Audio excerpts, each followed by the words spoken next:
नमस्कार विद्यार्थियों, आप सभी का स्वागत है। देखिए आज अपन जो है शेखावाटी मिशन 2022 में अपना कक्षा 12वीं का हिंदी साहित्य का अंतराभाग 2 का जो गद्य खंड है उसको लेके अपन बात करेंगे। पद्य खंड के जितने अपने पाठ थे उन सबको अपन ने जो है पढ़ लिया है शेखावाटी मिशन 2022 के तहत। और आज जो है हम जो पाठ जो पढ़ने वाले हैं उसका नाम है प्रेम घन की छाया स्मृति। ठीक है, तो चलिए शुरू करते हैं आज के पहले प्रश्न से। देखिए हमारा जो पहला प्रश्न है अति लघुतरात्मक प्रश्न रहेंगे। पहला प्रश्न है आचार्य रामचंद्र शुक्ल का बद्री नारायण चौधरी से परिचय जो है वो कहाँ पर होता है। तो आपको बता दें कि आचार्य रामचंद्र जो शुक्ल है उनका बद्री नारायण चौधरी से जो परिचय होता है वो होता है मिर्जापुर में। ठीक है, याद रखना है मिर्जापुर में होता है। दूसरा हमारा जो सवाल रहेगा कि भारत जीवन प्रेस की पुस्तिका किन के घर से आती थी। तो भारत जीवन प्रेस की जो पुस्तकें थी वो आती थी रामचंद्र शुक्ल के घर से। अगला प्रश्न है कि किस प्रेस की किताबें लेखक के घर से आया करती थी। तो भारत जीवन जो प्रेस की किताबें हैं वो प्रायः लेखक के घर से आया करती थी। चलिए अगला चौथा प्रश्न रहेगा कि चौधरी साहब किस स्वभाव के कवि थे, व्यक्ति थे। तो चौधरी साहब जो थे वो खानदानी रईस माने जाते हैं। उनके बात करने का जो ढंग था वो लेखों से बिल्कुल अलग था। वह एक खुश मिजाज थे और हर बात पर अपने उल्टे व्यंग्य देने वाले स्वभाव के वे व्यक्ति रहे हैं। ठीक है, मोस्ट इंपॉर्टेंट क्वेश्चन है। चलिए हमारा पांचवा प्रश्न रहेगा कि रामचंद्र शुक्ल के पिताजी को किसके नाटक अति प्रिय लगते थे। तो भारतेंदु हरिश्चंद्र के जो नाटक थे वो अति प्रिय लगते थे।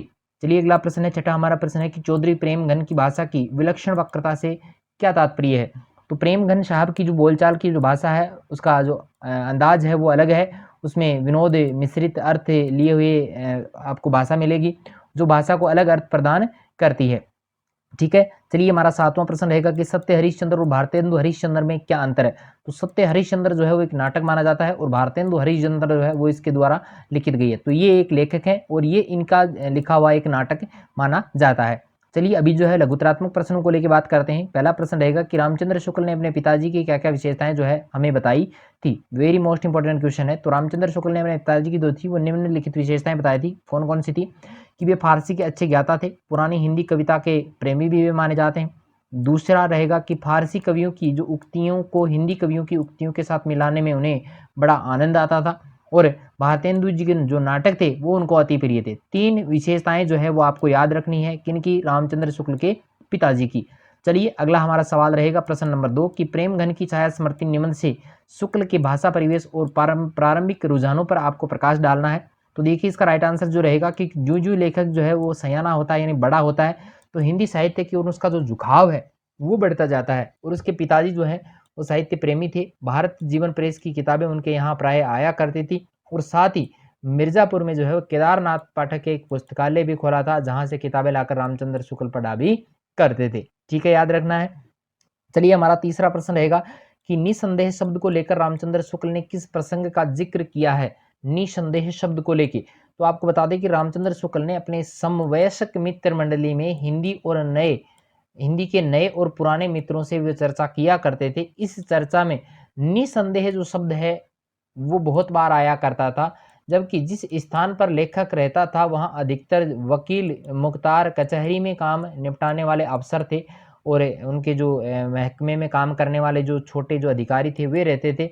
ये लोग उर्दू को तरहीज देते थे यानी तवज्जो बहुत ज़्यादा देते थे। अतः उनके कानों को हम लोगों की हिंदी कुछ अटपटी लगती थी, इसलिए उन्होंने लेखक की मित्र मंडली का नाम ही क्या रख दिया, निसंदेह रख दिया। ठीक है, चलिए निसंदेह लोग उनका रख दिया था। चलिए चौथा प्रश्न रहेगा कि समवयस्क हिंदी प्रेमियों की मंडली में कौन कौन से लेखक शामिल थे। कौन कौन से लेखक जो है मुख्य माने जाते हैं। तो बचपन में आचार्य रामचंद्र शुक्ल के समवयस्क हिंदी प्रेमियों के मंडल में एक तो थे श्रीयुत काशी प्रसाद जायसवाल, बाबू भगवान दास जी हालना, पंडित बद्रीनाथ गौड़, उमा शंकर द्विवेदी, ये प्रमुख माने जाते हैं। चलिए अभी जो है निबंधात्मक प्रश्नों को लेकर बात करते हैं। पहला हमारा निबंधात्मक प्रश्न यही रहेगा कि रामचंद्र शुक्ल का आपको साहित्यिक परिचय देना है। वेरी वेरी मोस्ट इंपॉर्टेंट ये रहेगा, रट लेना। ठीक है, तो उत्तर क्या है देखो कि रामचंद्र शुक्ल जो है उच्च कोटि के जो है आलोचक भी माने जाते हैं, निबंधकार भी हैं, साहित्यिक चिंतन माने जाते हैं और इतिहास के लेखक के रूप में भी इन्हें जाना जाता है। उन्होंने अपने मौलिक लेखन, संपादन, अनुवादों से हिंदी साहित्य में पर्याप्त वृद्धि भी की है।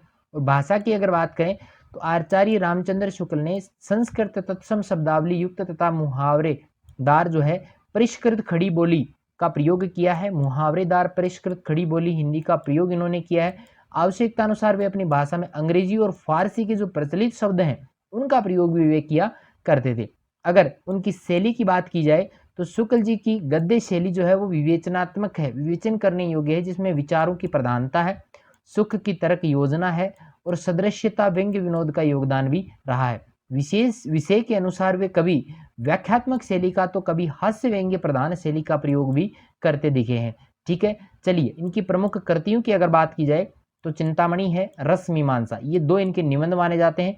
और हिंदी साहित्य का इतिहास, तुलसीदास, सूरदास त्रिवेणी, ये इनके समालोचनात्मक ग्रंथ माने जाते हैं।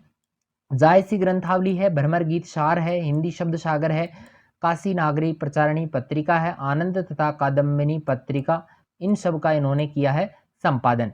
और 11 वर्ष का जो समय है ये इनकी एक कहानी मानी जाती है। और काव्य ग्रंथ की बात करें तो अभिमन्यु वह बुद्ध चरित, ये इनका काव्य ग्रंथ भी माना जाता है। चलिए हमारा दूसरा प्रश्न रहेगा कि बद्री नारायण चौधरी प्रेमगंध की विनोद प्रियता का उदाहरण। देखो विनोद प्रियता क्या होती है, आनंद की अनुभूति कराने वाले, हंसी मजाक करने वाले, वो होती है विनोद प्रियता का उदाहरण। प्रेमगंध की छाया स्मृति पाठ के आधार पर आपको बताना है। तो देखिए चौधरी बद्री नारायण प्रेमगंध की विनोद प्रियता तथा उनके कथनों की विलक्षण वक्रता रहती थी। कुछ वक्रता यानी टेढ़ापन उनकी बात में रहता था, जिसमें रोचकता की भी सृष्टि होती थी। ऐसी 3 घटनाएं जो है वो निम्नलिखित बताई हैं। तो देखिए पहली है, चौधरी साहब का नौकरों तक के साथ संवाद सुनने लायक होता था। अगर किसी नौकर के हाथ से गिलास गिरता तो वे फौरन कहते, कार्य बचा तनाही, अर्थात क्यों रे बचा तो नहीं, ठीक है, हाँ बच्चे का कैसे गिर गया ना, हंसी मजाक करते थे। दूसरी अगर बात की जाए तो दूसरा देखिए उदाहरण दिया है कि एक दिन चौधरी साहब बरामदे में खड़े हुए थे। वामनाचार्य गिरी चौधरी साहब पर एक छंद बना रहे थे, जिसका अंतिम चरण ही बनने को रह गया था। इस रूप में जब उन्होंने चौधरी साहब को देखा तो झट से छंद का अंतिम चरण बना डाला। क्या बनाया कि खेबा टेकी खड़ी जैसे नारी मुगे लाने की, ये बात जो थी उन्होंने तुरंत उसमें लिख डाली थी और हंसी मजाक जो है वो चलता है उसके बाद में। तीसरी जो घटना है कि एक दिन रात को छत पर चौधरी साहब कुछ लोगों के साथ बैठे गपशप कर रहे थे। पास में लैंप जल रहा था, अचानक बत्ती भयकाने लगी, यानी बहुत ज्यादा भभकने वो लगी थी। जब रामचंद्र शुक्ल ने बत्ती कम करने का मन बनाया तो उसके मित्र ने तमाशा देखने के विचार से उसे रोक दिया। चौधरी साहब ने नौकर को आवाज लगे, अरे फुटवाई तवे चलत आवहा। अंत में चिमनी ग्लोब के साथ जो है वो चकनाचूर हो गई, पर चौधरी साहब का हाथ जो है वो लैंप की ओर न बढ़ा, लैंप की ओर नहीं बढ़ा सके वे हाथ। तो हंसी मजाक वहां पर भी चलता है। तीसरे सवाल की अगर बात करें तो प्रेमघन की छाया स्मृति संस्मरण में लेखक ने चौधरी साहब के व्यक्तित्व की किन किन जो विशेषताएं हैं या पहलुओं को जो है उजागर किया है। तो पहली जो रहेगी वो रहेगी हिंदुस्तानी रईस, यानी उपाध्याय बद्रीनारायण चौधरी जो हैं वो प्रेमघन एक अच्छे खासे हिंदुस्तानी रईस माने जाते हैं। उनके स्वभाव में वे सभी विशेषताएं थी जो रईसों में होती हैं। और दूसरा था कि भारतेंदु मंडल के वे कवि माने जाते हैं, यानी भारतीय प्रेमघन भारतेंदु मंडल के प्रमुख कवियों में से एक माने जाते हैं। तीसरा है कि अपूर्व वचन भंगिमा, यानी प्रेमघन की बातचीत का जो ढंग था उसके लेखों के ढंग से बिल्कुल ही अलग था, यानी उनमें विलक्षण जो थी वक्रता यानी टेढ़ापन उसमें था। चौथी अगर बात करें तो मनोरंजक स्वभाव, प्रेमघन का जो स्वभाव था वो विनोदशील था, वे विनोद प्रवृत्ति के थे और प्राय लोगों को मूर्ख बनाया करते थे। लोग उन्हें भी मूर्ख बनाने के प्रयास में जो है या उन पर मनोरंजक टिप्पणियां करने की जुगत में भी लगे रहते थे कि कब मौका मिले और कब उन पे भी कुछ ना कुछ कमेंट कर दिया जाए। ठीक है, याद हो गया होगा। चलिए हमारा दूसरा जो पार्ट रहेगा वो रहेगा सुमेरिन के मन के, सुमेरिनी के मन के जो है वो पार्ट रहेगा। ठीक है, लेखक रहेंगे पंडित चंद्रधर शर्मा गुलेरी। ठीक है, पहला प्रश्न देखिए, पहला हमारा प्रश्न रहेगा कि ढेले चुन लो से क्या तात्पर्य है। ढेले चुन लेने से क्या तात्पर्य है, तो ढेले चुन लो एक प्रथा है जिसमें विभिन्न प्रकार की मिट्टी के ढेलों को चुनकर जो है वो पत्नी का चयन जो है वो करना बताया गया है। ठीक है, तो ढेले चुनकर जो है वो चयन करते हैं, ये विवाह की एक परंपरा है। तो ढेले चुन लो वृत्तांत में भारतेंदु हरिश्चंद्र के किस नाटक का उल्लेख किया गया है, तो ढेले चुन लो वृत्तांत में भारतेंदु हरिश्चंद्र के दुर्लभ बंधु नाटक का जो है वो उल्लेख वहां पर किया गया है। वेरी मोस्ट इंपोर्टेंट क्वेश्चन है, याद आपको रखना है। तीसरा हमारा सवाल है कि घड़ी के दृष्टांत से लेखक ने किस पर व्यंग्य किया है, तो घड़ी के दृष्टांत यानी उदाहरण होता है, तो लेखक ने धर्म के उपदेशकों पर जो है वो व्यंग्य किया है। चौथा हमारा प्रश्न रहेगा कि शेक्सपियर के कौन से नाटक का जिक्र जो है वो लेखक ने किया है, तो शेक्सपियर का एक प्रसिद्ध नाटक था जिसका नाम था मर्चेंट ऑफ वेनिस का जो जिक्र है वो इस पाठ में होता है। पांचवा हमारा सवाल है कि 3 ग्रह सूत्रों का नाम बताएं जिसमें ढेलों का जिक्र किया गया है। तो 3 ग्रह सूत्र कौन से, जिसमें देखिए पहला आता है अश्वलायन, दूसरा है भारद्वाज और तीसरा है गोथिल। ठीक है, ये 3 रहेंगे। फिर देखिए अति लघुतरात्मक प्रश्नों को लेकर बात करें तो पहला हमारा प्रश्न है कि लेखक ने धर्म रहस्य जानने के लिए घड़ी के पुर्जों का उदाहरण ही क्यों दिया था। तो धर्म के उपदेशक जो हैं वो अपने कथन को घड़ी के उदाहरण से समझाते हैं कि घड़ी समय जानने के लिए होती है। यदि स्वयं व्यक्ति से समय पूछ लो, पर घड़ी से यही समय पुर्जों को खोलकर उन्हें फिर से जमाने की चेष्टा मत करो। ठीक इसी तरह धर्म के बारे में तुम्हें जो बताया जाता है वह सिर्फ सुन लो, तर्क वितर्क प्रश्न जो है वो वहां पर आपको नहीं करना है। ठीक है। तीसरा हमारा सवाल है कि ढेले चुन लो कहानी का मूल प्रतिपादक या मूल संदेश आपको बताना है। वेरी मोस्ट इंपॉर्टेंट क्वेश्चन है। तो ढेले चुन लो कुछ लघु कथा का प्रतिपाद्य जो है रूढ़ियों और अंधविश्वासों का विरोध करना यहाँ पर दिया गया है। जीवन संगिनी का चुनाव हमें आंख कान को से देखकर सुनकर करना चाहिए। ढेले का स्पर्श करवाकर या पूर्णतः ज्योतिषीय गणना पर निर्भर रहकर जीवन साथी के चुनाव की जो परंपरा है वो एक बहुत गलत सोच है, ये एक घटिया लोगों की सोच मानी जाती है। तीसरा हमारा सवाल है कि अनाड़ी के हाथ में चाहे घड़ी मत दो, पर जो घड़ी साजी का इम्तिहान पास करके आया है उसे तो देखने दो। तो लेखक ने ऐसा क्यों कहा था? याद आ रहा होगा कि जिस प्रकार घड़ी साज को घड़ी ठीक करने देखने का अधिकार मिलता है, बिल्कुल घड़ी वो सही कर सकता है, उसी प्रकार लेखक के अनुसार धर्म के ज्ञाता को धर्म का जो रहस्य है उसको जानने और जिज्ञासा व्यक्त करने का जो अधिकार है वो मिलना चाहिए। जो जानकार है उसे जानने का अवसर हमेशा मिलना चाहिए। ठीक है। चौथा हमारा सवाल रहेगा कि वैदिक काल में हिंदुओं में कैसी लॉटरी चलती थी जिसका जिक्र लेखक ने किया है? तो वैदिक काल में स्नातक सुयोग्य पत्नी के चुनाव हेतु कन्या के सामने वैदिक गौशाला के जो ढेले थे वे रखे जाते थे। कन्या द्वारा उचित ढेला चुनने पर ही उसका वर्ण किया जाता था। जो ढेला चुन लेती थी उसी को उसका पति मान लिया जाता था। अगला सवाल है कि पंडित चंद्रधर शर्मा गुलेरी का साहित्यिक परिचय आपको देना है। तो देखिए साहित्यिक परिचय में संस्कृत है, पाली है, प्राकृत है, अपभ्रंश है, ब्रज है, अवधी है, मराठी है, गुजराती है, राजस्थानी है, पंजाबी है, अंग्रेजी है, लैटिन है, फ्रेंच है ना। तो इन सब भाषाओं पर जो था गुलेरी की बहुत अच्छी पकड़ थी। ठीक है। आपकी कितनी है वो आप मुझे कमेंट करके जरूर बताएं। तो गुलेरी ने उनकी भाषा जो भाषा है वो सरल और विषय के अनुकूल है। शैली की अगर बात करें तो साहित्यकार के नाते गुलेरी जी के विविध रूप देखने को मिलते हैं।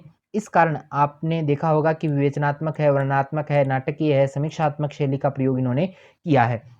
आगे मैं बात करूं प्रमुख कृतियों को लेके, तो सुखमय जीवन है, बुद्धू का कांटा है, उसने कहा था, ये प्रमुख इनकी कहानियां हैं। संपादन की बात करें तो समालोचक का संपादन 1903 से 6 तक इन्होंने किया था। मर्यादा पत्र का संपादन इन्होंने 1911 से 12 तक किया था। प्रतिभा का संपादन 1918 से 20 तक किया था। और यहाँ पर नागरिक प्रचारणी पत्रिका जो है 1920 से लेकर 1922 तक उसका भी किया था। ठीक है। ये थोड़ा सा मिस प्रिंट है यहाँ पे। देखिए आगे बात करें तो यहाँ पर निबंधात्मक प्रश्नों को लेकर भी बात करते थे। देखिए निबंधात्मक प्रश्न है कि बालक बच गया निबंध की मूल संवेदना पर प्रकाश डालते हुए लेखक के शिक्षा संबंधी विचारों को आपको प्रस्तुत करना है। तो लेखक जो है वर्तमान शिक्षा पद्धति जो है रटंत प्रवृत्ति पर जो बल देती है उसकी विकृत स्वरूप को जो है राष्ट्र के लिए घातक बताया है। उनके अनुसार धर्म, विज्ञान, प्रकृति और पुराण शिक्षा का कोई भी विषय क्यों न हो, ठोस शिक्षा और गूढ़ अर्थ की बच्चे के व्यक्तित्व के लिए बड़ी आवश्यक मानी गई है।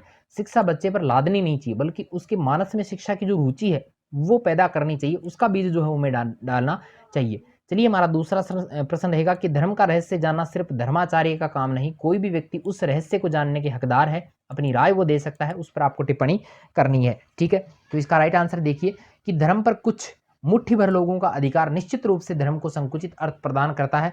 ये मुट्ठी भर लोग नहीं चाहते कि धर्म का रहस्य हर कोई जान ले।